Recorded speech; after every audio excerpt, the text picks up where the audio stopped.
Come on, please. Yes! Yes! Yes! Yes! Hello, everybody, and welcome. This is episode number 28 of the 9 Dial Podcast, your one-stop shop for talking tungsten. It's Lorenzo and Josh, and big shout-out to Dylan Patchett. We've got a producer for the 9 Dial Podcast this time, which is, we haven't had that in a long time, so that is good. How are you, Josh? Very good, thank you. Yes, big shout-out to Dylan in the back there, much appreciated. And we're back again, episode 28, double 14. Double 14. I don't mind double 14. Don't mind double 14 either. Interesting week.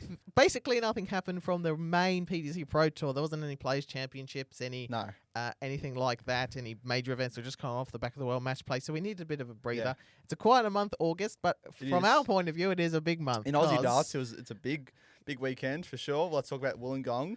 Yes. This weekend. How good? Yes, the Australian Darts Masters, the World Series of Darts concludes, or at least the tour events conclude this month. We've got Australia this week in Wollongong, and then they're off in New Zealand for next weekend.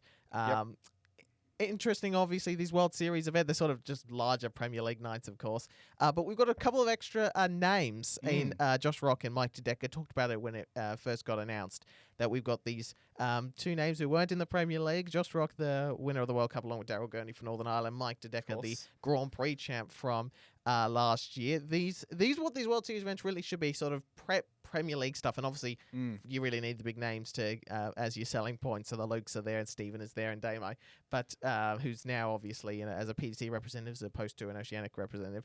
But seeing Josh and Mike will be, I think, really important to see where they stack up in that sort of Premier League conversation. Oh, spot on. Well, we talked about Josh Rock. If now was the Premier League spoke about he'd be in 3-4 weeks ago, he'd be in it. So really happy. I like Dedecker as well. I mentioned it a lot of times. So really happy that they're in, and I'm sure they'll be very, very good this weekend, no doubt. Yeah, we'll talk a little bit about our predictions a little later on in the week ahead, but it'll be good to see the Puha, the tour card holder there, and of course Simon Whitlock, who's been in all of these World Series events in this part of the world, will make a return to, he was there for the World Cup as well, but a return to these shores as he preps up for that Premier League of great importance.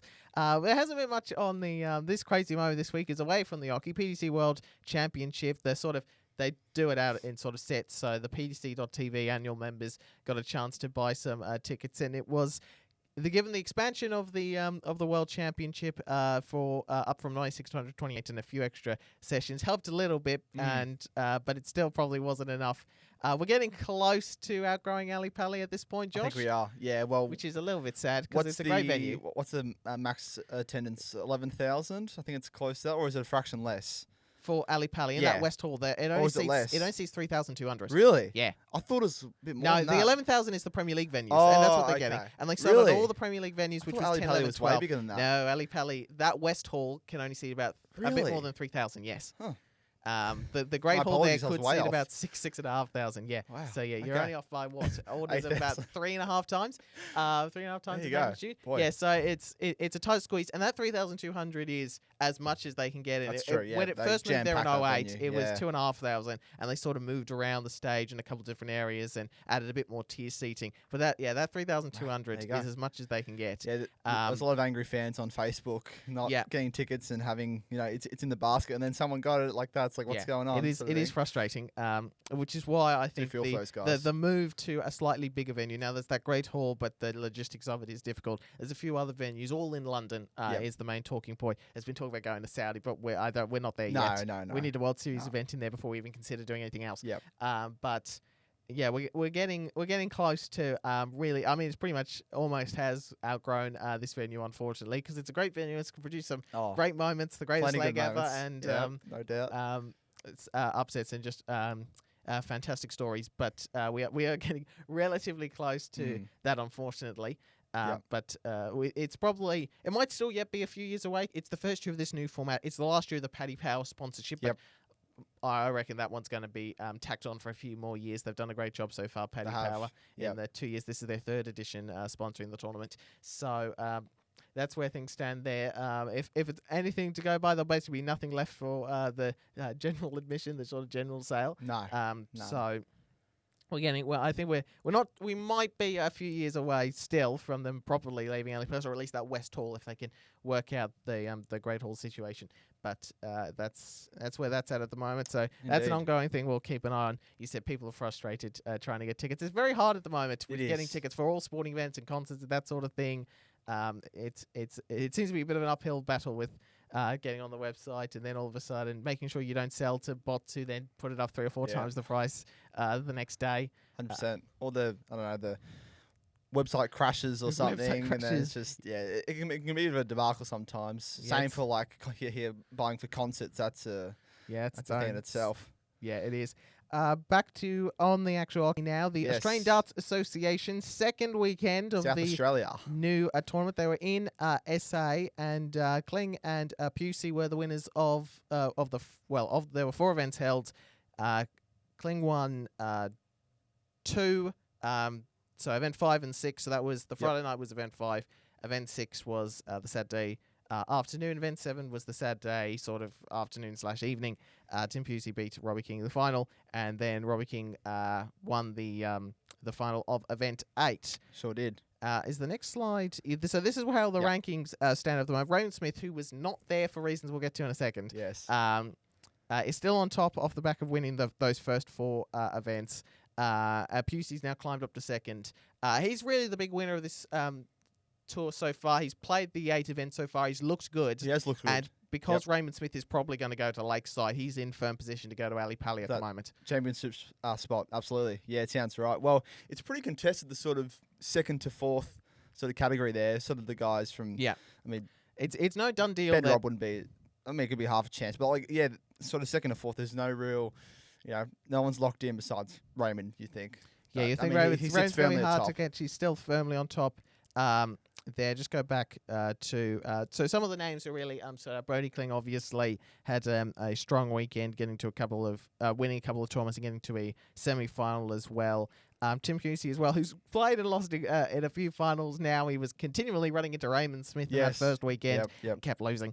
Ben Robb as well is my positive surprise, just because he's come over here from New Zealand to play in this ADA tour. He just likes playing darts in this part of the world. He does, and he's very good at it. And he was probably the most consistent player who didn't pick up a title this weekend. He did make one final that first event. I think it's promising right at the top end. Mason Whitlock as well. It's just good to see him playing as well. So there's some good signs coming out of Australian darts in a time where there's a lot of factionalism and a lot of conflicts between the sort of the PDC affiliated, the WDF affiliated, and the ADC, the Amateur Darts Council's affiliated ones. So I feel like the ADA is a lot bringing a lot of these guys together who we wouldn't normally see play in these tournaments, which is good, I guess. 100%. No, you're right. It's good to see the local talent really being highlighted and put them in the spotlight. So there's one more event left in Melton, Melbourne. First week of September, I believe. Out west, all the way out there. West. So about an hour from here. Yeah, I was going to say, I'd be asked to go, but no, it's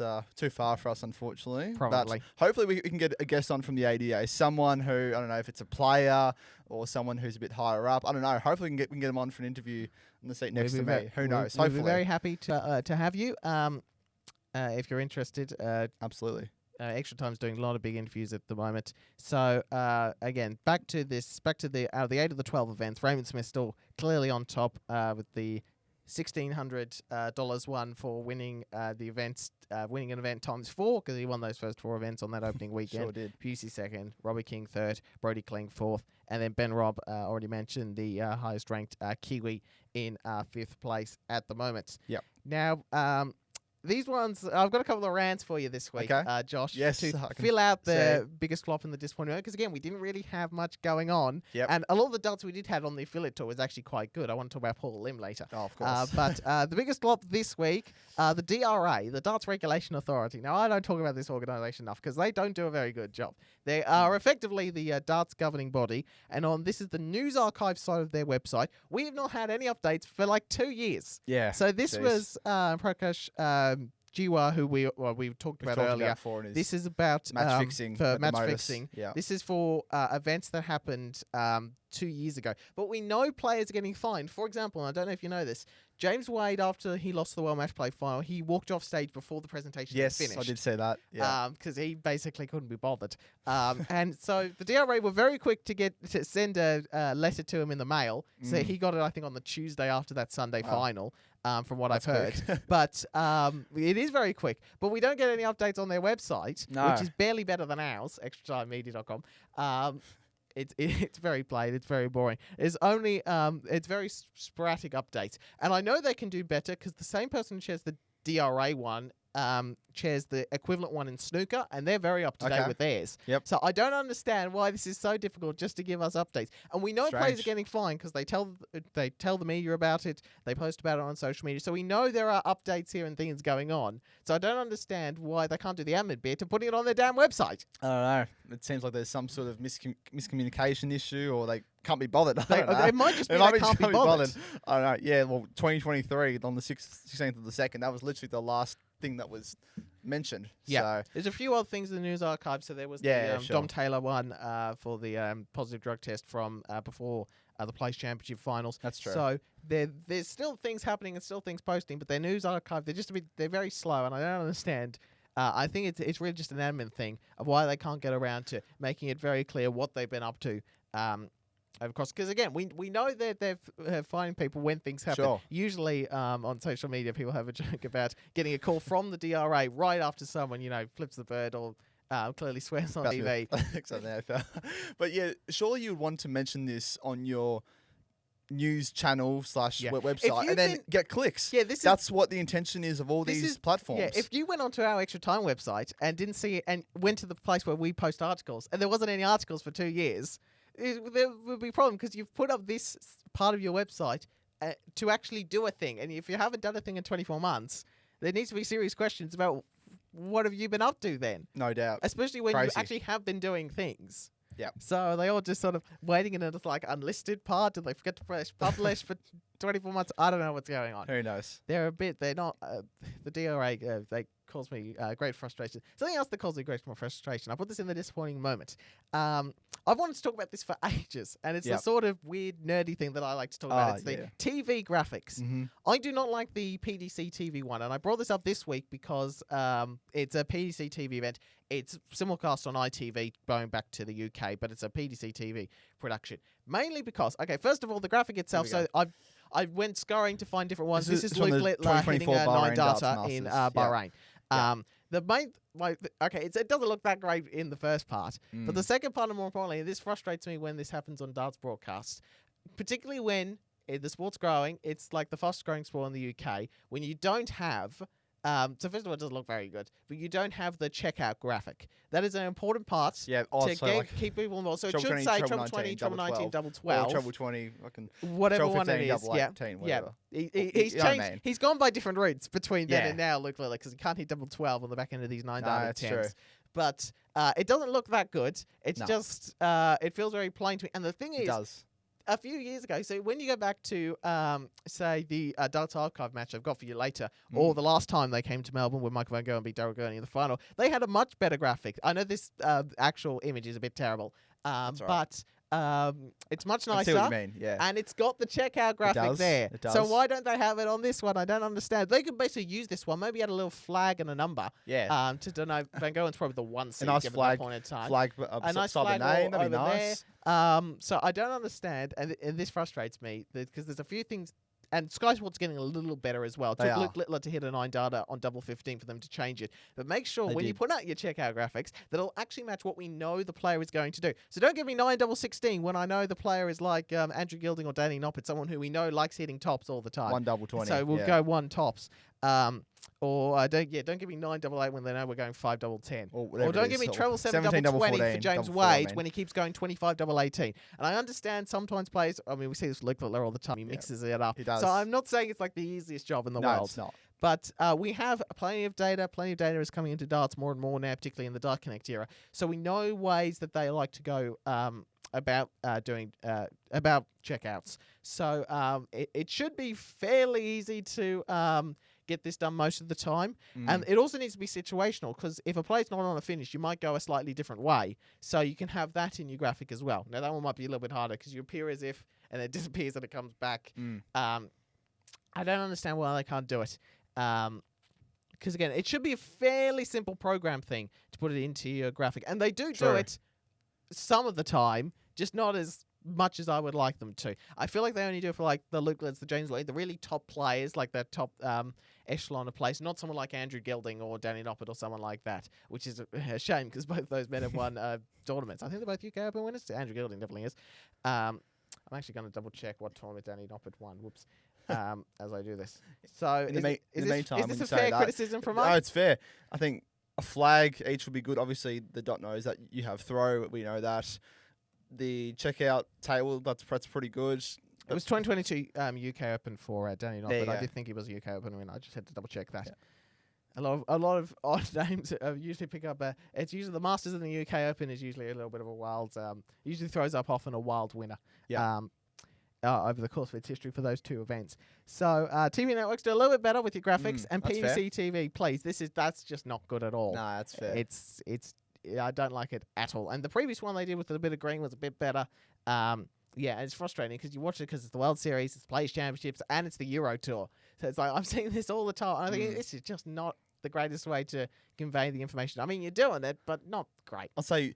How about the extra info, like 6 darts thrown on one? That's okay. I don't necessarily need that information. On the red one, didn't see there. Well, how about if there's new players that don't really know the game that well, and then the 6 like, oh, I think that's how many darts they've thrown. Yeah. And then in the other one, you sort of don't know. Yeah. So but that's all right. I've seen a couple different, when the BBC had darts, they would put in that as their graphic. I'm not sure that's the most important piece of information, but you could add that to that if you want. I'm not saying you have to just copy this verbatim. I'd still add a flag in there for a nice touch, and the best of 11 could easily be 1st to 6. But my point is, this is better and this looks nicer. It does. And with the checkout graphic, it is more helpful for people watching darts for the first time, or are casual fans who only watch it occasionally. Or people 100%. Like Josh who really struggle with their counting constantly whenever we play on Dark Connect. Come on, Josh. Doing best, guys. Alrighty. This week, the great debate is something we must spend a bit more time on this compared to other segments. Yes. This has been a topic. It's come up everywhere. Oh, it sure has. Mainly because Humphreys and Littler have won the World Championship, the World Match Play, and the Premier League now, each for the first time in their career through this year. Well, the third of those this year. Well, technically, Littler was the Championship and the World Match Play in the same year. The question is, Josh, I want to ask you first, and we might go to Paul Nicholson first as well. Should we go to Nicholson first? Sure. But the question is, what is deemed a PDC major? Before I get to you, this is Paul Nicholson on the Motor Super Series. Yeah. This is the problem. This is Matt Porter's job with his board to say, right, we're going to classify these events as major championships in the PDC. Now, I think Matt is more than capable of doing this. I don't really know why they don't do it. I would have the UK Open, I would have the World Match Play, the World Grand Prix, the Slam and the Worlds. Then you've got other premier events like the European Championship and the Players. These are our majors. And if we have a Triple Crown, this is our Triple Crown, whether it's Grand Prix Match Play Worlds or Premier League Match Play Worlds. So what he's talking about here is what we label as the greatest events. Now, everyone seems to have a different opinion on this. Now, I'm with him in the sense that it really should be up to the PDC. I think the PDC do technically do that, but they don't really talk about it. They have their premier events, because which is Sky Sports is the one that says, oh, it's this. Sky Sports are the one behind the Triple Crown. Now, that's its own separate thing. We might get to that later. But is there... Because the other thing is we have a World Championship, which is clearly the top event. Like, that's clearly the main one, especially prize money-wise. We have a World Match Play, which is historic. Second, no we doubt. have a Premier League, which is big in prize money, but is a whole weird exhibition, non-ranking thing. Strange. We have a Grand Prix and a Grand Slam that's been around for a while, especially the Grand Prix. We have newer events. We have a World Masters, which they've changed, so it's still coming into its own. We have a European Championship, which has been around for a while. We have a Players Championship Finals, which is... I mean, the Players Championship is the bread and butter of the year, though. It is. So you've got 34 of those. And like in tennis, like the Tour Championship or in golf, a Tour Championship Finals is a big event. Yep. So where do you put the Players Championship into this? Then there's the whole weird World Series of Darts Finals and the World Cup, which is one of the events you'd most want to win. But where do you stack up that? So what have you got, Josh? Can you give me a list of majors? Well, or you can tier it as well. So I'm sort of in the mind of there's a sort of major tier 1 and a major tier 2. Okay. All right. That's cool. Well, if we go by that, definitely the Worlds and the match play is definitely the tier 1. Yeah. Then I think the UK Open's definitely one as well, as you mentioned. A lot of people that like is the UK a high Open caliber event. You get some really good players. You've seen some really good matches as well. But the thing with the UK Open is you can easily make your way through it and go, well, you got away with murder there because you basically didn't have to play anyone. Sure. Or on the continent, you just had to playing top 8, top 16 players, 100%. And you really earn that event, which is what makes the UK Open so brilliant, as it's an open draw after the fourth round onwards. So that has to be up there that's probably first tier material as well. So it's probably Worlds match play, Grand Prix, Slam, UK Open. Yep.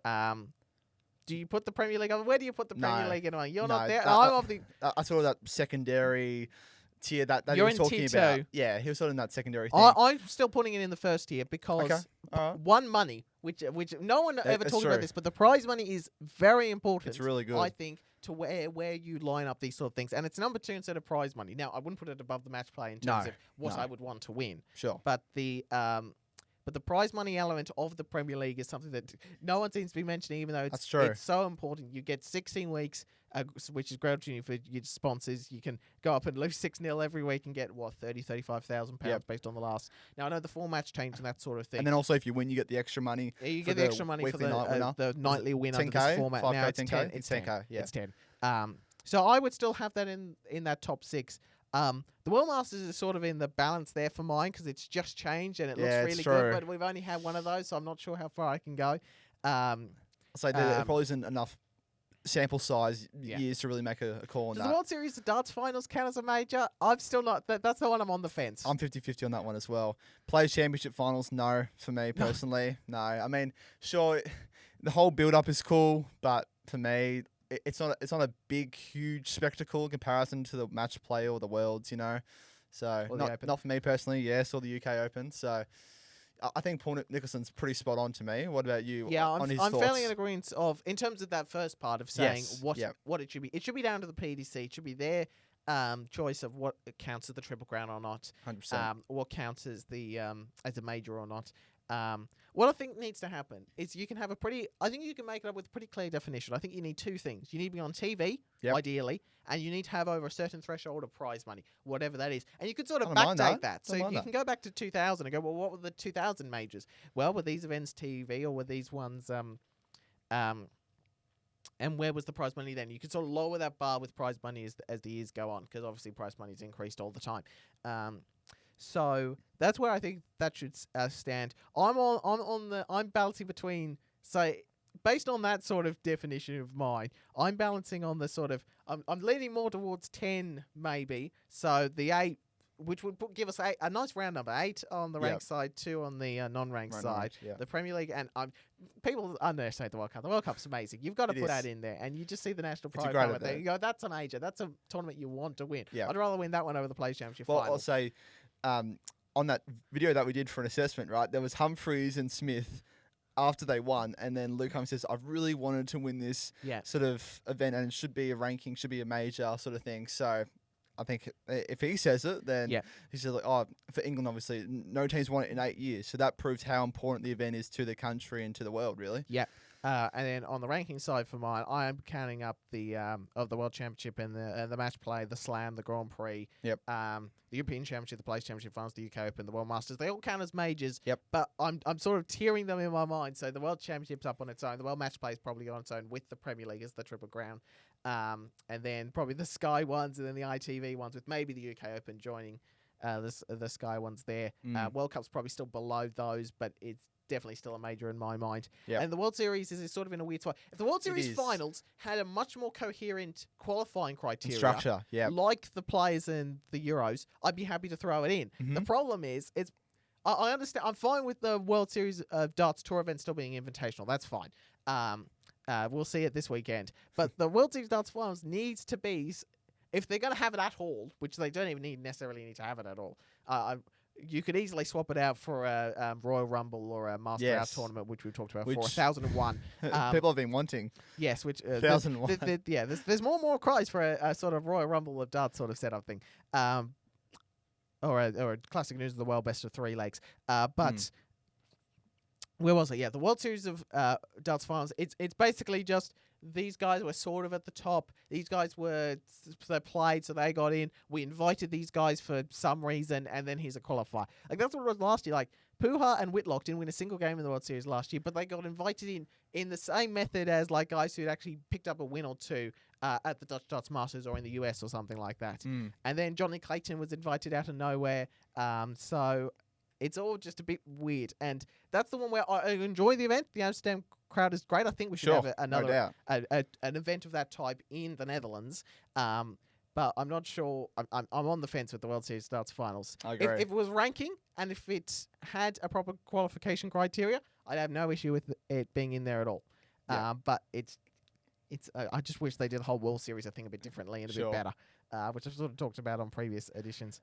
I was so glad you brought this whole thing up because that was a perfect clip because that was from a couple of weeks ago when Paul Nicholson sort of made he was talking really about the Triple Crown and the majors sort of it gets brought up or not. But yeah, the PDC, they don't help themselves by not being quite as strong on it as they could. I think they do technically count them as premier events. So the World Cup doesn't count as a primary event, but the World Series of Darts Finals does from their perspective, but it's not very well defined.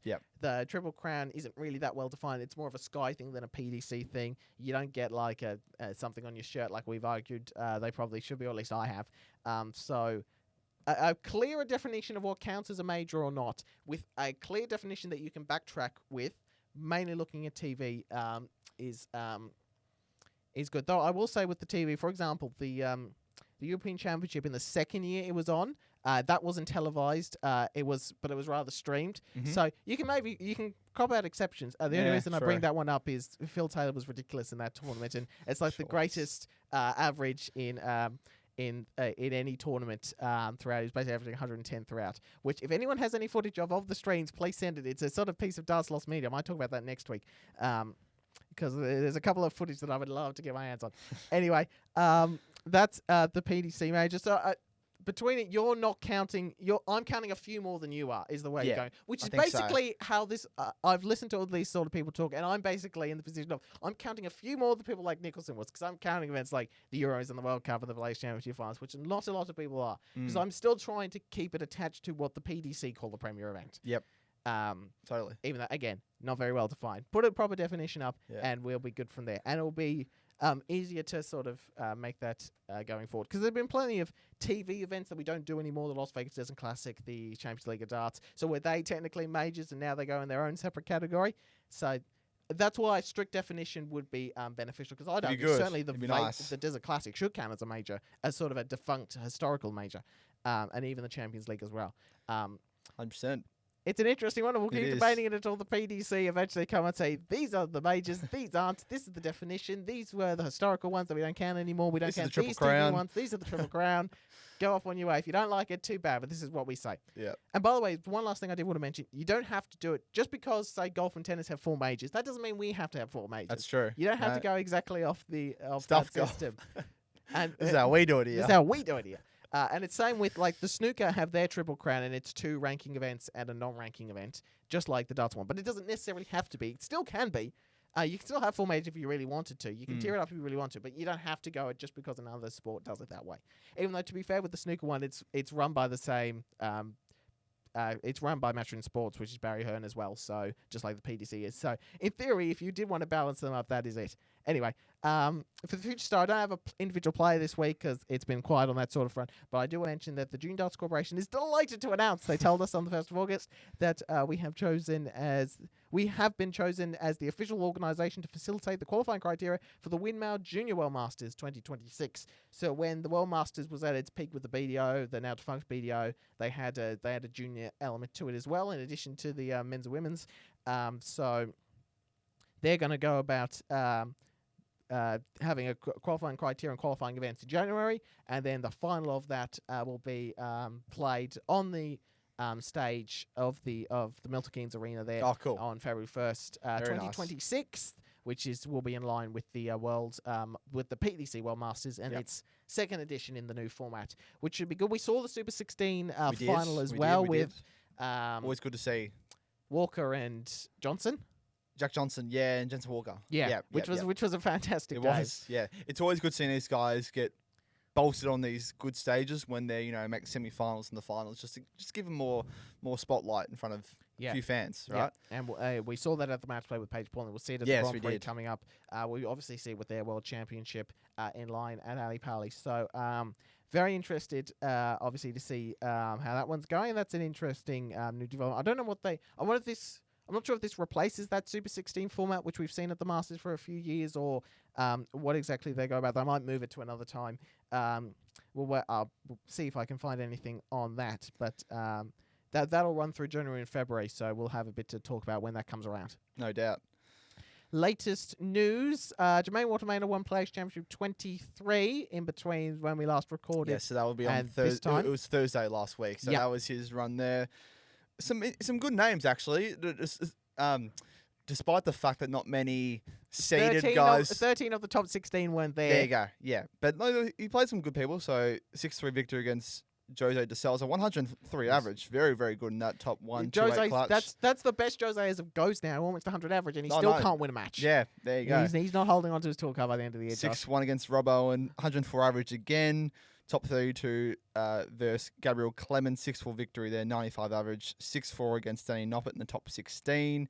6-4 against Ryan Joyce, who made the quarterfinal. 7-2 against Bradley Brooks. He's been playing fantastic on the floor. He's been very good on the floor. Matthew Edgar said something, and I was thinking of either playing it. I'll mention it now that I've started here. Sure. The Bradley Brooks, his Players Championship win was the least meaningful, most pointless Players Championship win, because where it was structured in the calendar, it was the last one before the World Match Play cutoff, and he was too far back to make it there, and it won't count for next year's World Match Play because by 12 months from now, he'll come off his ranking. Yeah. And it's too late for him to make a run into the Grand Prix, and the only thing it's going to get him into, or help him getting into, is the World Championship and the Players Championship finals, which he was already going to get into anyway.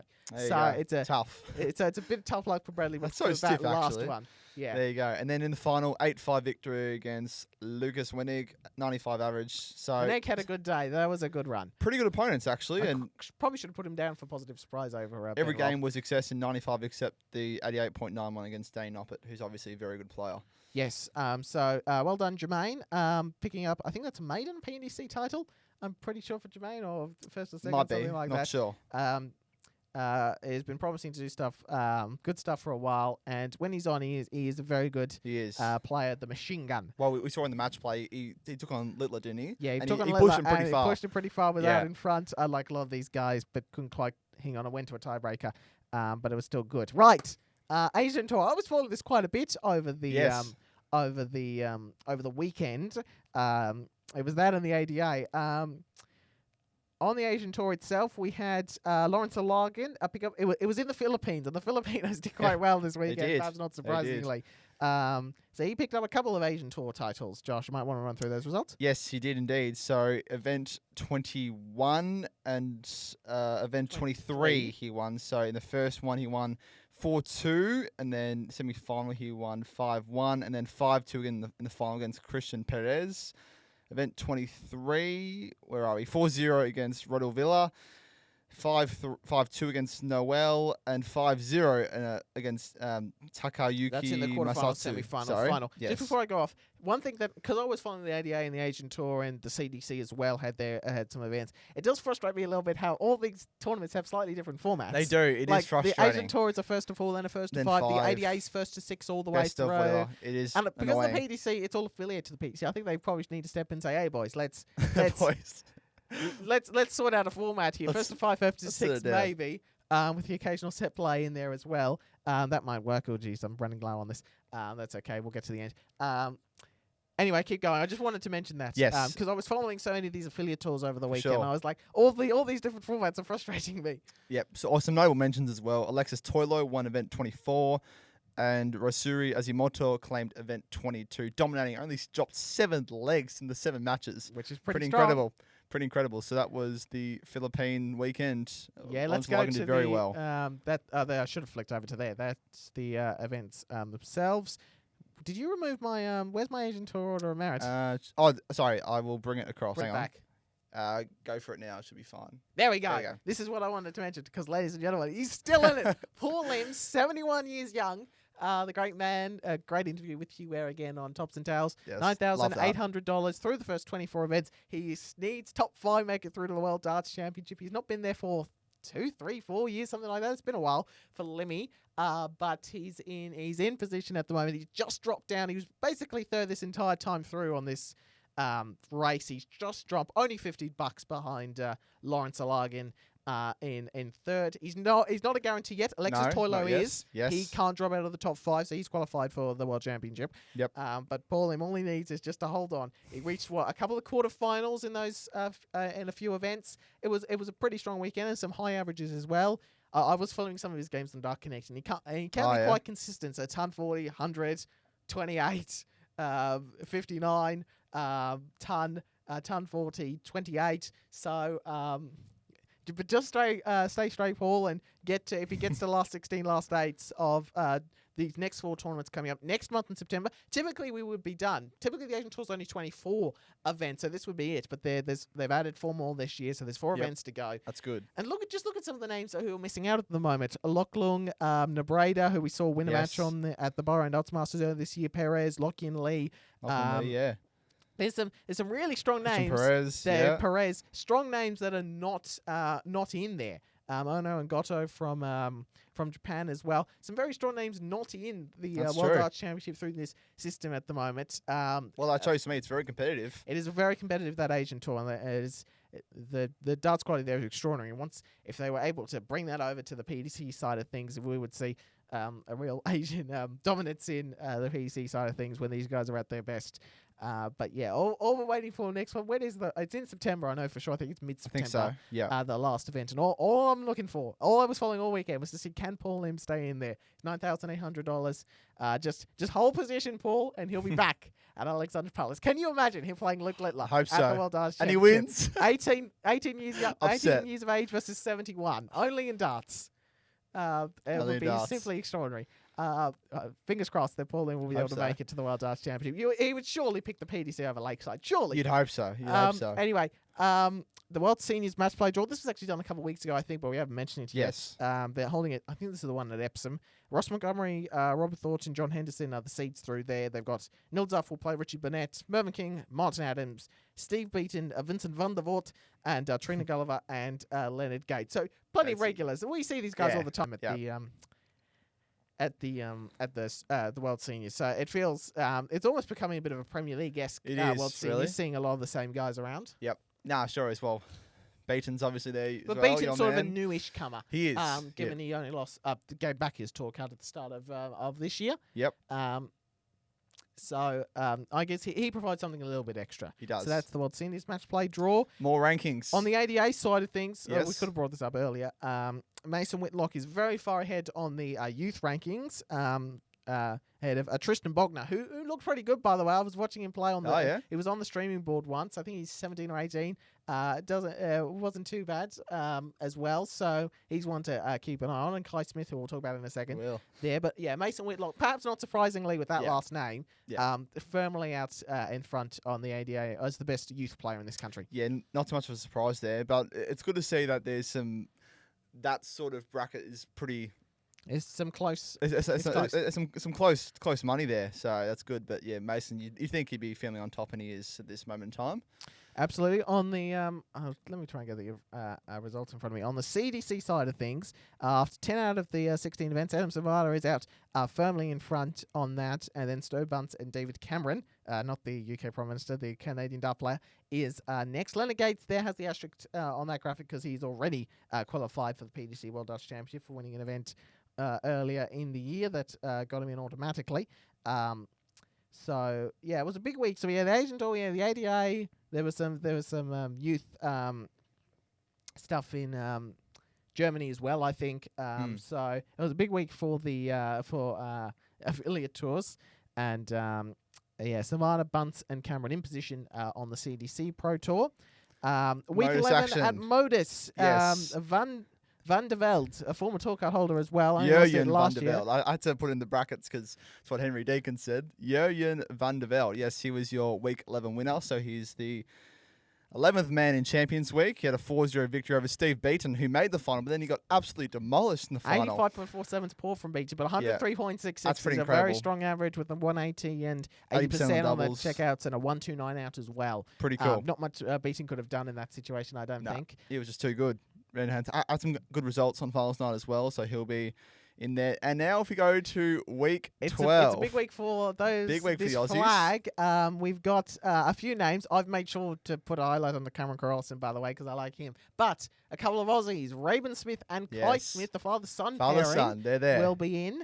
Or are in at the moment. We'll see Kai Smith later in the week. Damon Heta is involved as well. Cameron Carlson, probably one of the best players at the moment from Africa. Very Rob Cross-like with his action as well. Okay. Danny Van Tripe as well. And Vincent Van der Voort, who is unfortunately pulled out due to injury, I hear. What injury? I don't know. And Robert Thornton has been replaced, which is good because he's been in a few of these events and he's pulled out, unfortunately. So, good to see him back. We'll get to see Robert Thornton on the... Look over, there we go. Cameron Carlson is currently ahead on the... But only just... Look how stacked that is. 14, 12. Between them. So, Carlson, Smith, Van Tripe and Jenkins are fighting it out at the moment. Carlson's ahead on leg difference. 5 ahead of Smith and then 4 ahead of Danny Van Tripe as we go into the last day of Group A. When it goes through there. So Kai Smith's in Group C, so he probably won't necessarily see unless he falls down a bit further. Raymond Smith, no, I don't think to to potentially be in the same group and play against his son, which would be cool. Well, so far he's in a good spot to make be the winner of Group A. And he's not have in a bad automatic spot entry, but we'll find out. Look, 7-3, 7-3, 7-3. Yeah, there's early Very matches close. at the start of Day 3 Group A. Will be important, of course. Raymond had a slow start on Day 1. He was 2-3 or 1-4, so he's really jumped up, which Raymond is good. Smith, had a great second day. The second ever Motor Super Series. He did. This is his first time back since. Has been back in the 3 years. God, that would have been ages ago. Yeah, so that was a very long time ago. That was Littler won, I think, 3 and 4 or 4 and 5. So this is before Littler took the Motor Super Series off. So this is sort of in the young Super Series at that point. Raymond Smith, that's why he wasn't at the ADA this weekend. He was preparing for Portsmouth. So you still haven't updated this one. Smith, Taylor, O'Shea, McGurk, Hamilton, Gavlas, Vansky, Usher, and I can't remember some of the other ones. I should remember them off the top of my head, and I can't. Derek Coulson, Jurjen, and Van der Velde. Who's the other one? Van der Velde. Sorry, someone else. I don't know. If Motors, come on, fix your stuff. Have you not been able to find it? No, I haven't found it anywhere. So I might be able to bring that up anyway. in a second. Anyway, let's talk about the week ahead. The Australian Darts Masters. I have a question for you, Josh. Yes. Will we see any Aussie not called Damon Heta win a match this weekend? Surely Whitlock can pull one out, right? Do we know the drawers yet? We do not know the drawers yet. Is it a random draw? They just the four seeded for sure. And then it's random their fourth. But I personally struggle to see any Aussie not called Damon Heta winning this weekend, which would be disappointing. It would be, but we'll find out. We will find out. Hopefully, Simon can pull an upset, or even Klinge or Poussey. Even that'd be pretty cool to see them get an upset win. It would. Any of those guys. I want to see if I can find previous. I need to go and do a bit more. Might leave that one behind. That's right. Australian Darts Masters is very exciting. We'll get to that this weekend. You have a winner? Have you thought about a winner? I haven't thought about one, but maybe on home soil, Damon Heta can get it done. Damon Heta. Hopefully, that'd be good. Yeah, let's back Damo. Let's back Damo on home soil. Damo's been due of getting a win. He's win on TV, yeah. On TV, he's gone very deep into big. Well, big he made events. a final at New Zealand last year, so he does like playing in this time slot, perhaps not surprisingly. There you go. Let's cheer on Damo and Stephen at the Australian Darts Masters in Wollongong this week, 8th to 9th of August, Friday, Saturday night. Can't wait. Clashing with, or at least the first half, we'll be clashing with Geelong Essendon on the Friday night. Josh keeps beating me. We might skim through this, Josh. This was trash. Literally, I played horrible. You probably weren't. Well, you're always. It doesn't matter how good or bad you're playing. We're always about 4 or 5 points on the average behind you. It doesn't matter. You can be averaging 40, and I won't be averaging 40. I'm averaging like 40, 41, which is what I usually do, and you're up in like 45, 46, close to 50. I played so bad. But then literally, I played a game after that, and I was averaging 60, so I sort of tweaked my throw a little bit, but oh well, Darts whatever. Archive, we point out classic matches that people should watch. Gary Anderson and Phil Taylor last week. Phil Taylor missed 4 darts a double to win the match 17-14. Got back to 16-15 Gary. And then Taylor went ton 40, ton 40, ton 40, 81 and 11 2. dart break. Because that's what Phil Taylor does. He puts the mistakes behind him and he powers through. There was nothing that flashy. There were no 180s. But yeah, ton 40, ton 40, ton 40, 81 out and 2 was a great leg. One of his best on the Winter Garden stage. He beat Gary Anderson in that classic and went on. I'm pretty sure he went on to win that tournament. It was like his 7th or 8th in a row at Blackpool. Semi-final, so yeah, we got close. He went on to win the final. Yeah. Do you know what I haven't looked at this one, but I'm assuming it's Aussie, so I'm assuming Damo's in there. I don't know who his opponent, or I don't know anything else. 2019 Brisbane. Oh, it is Damo. Darts Masters final. Damon Heta. Yes, you read me. That's like a very young Damon Heta. Oh my god. Yeah, this is 6 years ago. Jesus. It was the 10th of August 2019. It was his 32nd birthday. So Damo's birthday's when's the 10th? It's this Sunday is Damo's birthday, so happy birthday in early advance. birthday. The Heat.